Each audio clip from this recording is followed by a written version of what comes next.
Dr. Mayank. Yeah, please, Dr. Mayank. So good afternoon, everyone. I'll be briefly talking of the genetic makeup of retinal dystrophy patients that we're seeing in India, their clinical features, comparing them to mutations with those seen in other parts of the world, and then briefly discussing our work on CRISPR gene editing for patients with retinal dystrophies. So sequencing patients with retinal dystrophies, one of the important things that came out was that we were seeing three more common genes that were being involved. Specifically speaking, the AIOS2A gene, the circle gene, and the PROM1 gene in our patients. And the other mutations were in these CYP4V2 gene, CHM, PDFXA. But what I want to emphasize was that the incidence of a particular mutation was found more common in certain communities, which points towards the higher, which is likely because of the higher incidence of consanguinity. And specifically, the circle gene mutations, we were seeing solely in the Agarwal community, which could potentially suggest a founder mutation effect. So clinical features of these patients, patients with the circle gene mutation, typically had pigmentary changes in the periphery with some degree of macular involvement. Vision typically ranging from 612 to 618 at presentation, typically in the second decade. But that said, there were also patients who had a paucipigmentary appearance, reported by Dr. Sen et al. As well, and which had more of a central macular changes, but not as many of peripheral pigmentary changes. These patients, unfortunately, did have much significant vision loss, which ranged from typically finger counts at 2 meters and to hand motions close to face. So a very stippled autofluorescence that we're seeing, and a significant foveal thinning in this patient with circle gene mutation. The other common mutation, this is a patient with a circle carrier with no changes in the fundus. Another common mutation we saw was patients with AIOS2A gene mutation, and typically, again, presenting in second and third decade with vision loss to the order of 612, 618 vision, and along with that, of course, sensorineural hearing loss.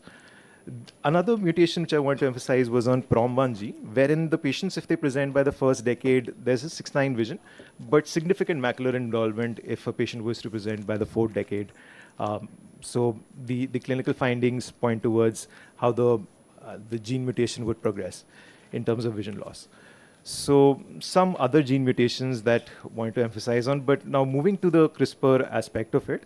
So CRISPR essentially consists of this gene editing tool, which is largely the Cas9 protein, and along with that, the RNA strand, which is called the guide RNA.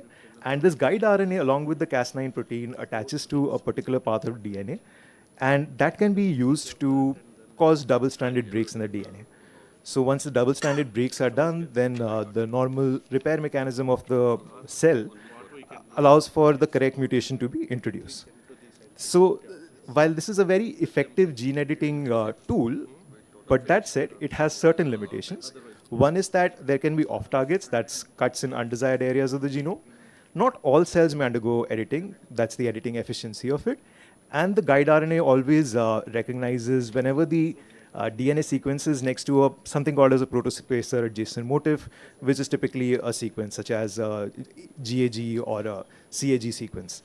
So therefore, CRISPR underwent a few modifications, specifically speaking, base editing, wherein a deaminase domain, which is right next to this Cas9 protein, is able to deaminate a cytosine to thymidine or an adenine to guanine.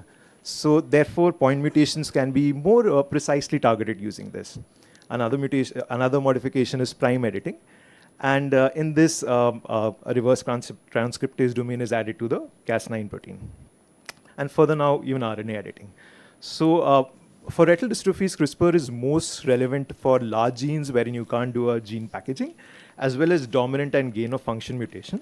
So all the patients that we were seeing with these retinal dystrophy mutations, we looked at which many of them had point mutations for base editing.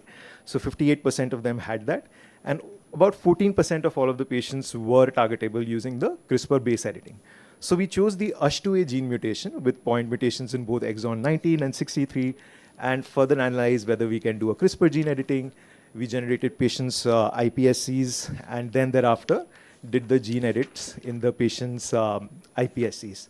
we achieved editing efficiency of about 25%, and now are moving towards the animal studies. So to conclude, with CRISPR, the challenge remains variety of mutations that are seen in IRDs. So therefore, there's no cookie cutter technique that you can apply on all patients with retinal dystrophies. So while it is a powerful tool, there are often very many off targets, and therefore CRISPR modifications have an intense role in doing a more efficient editing. Thank you.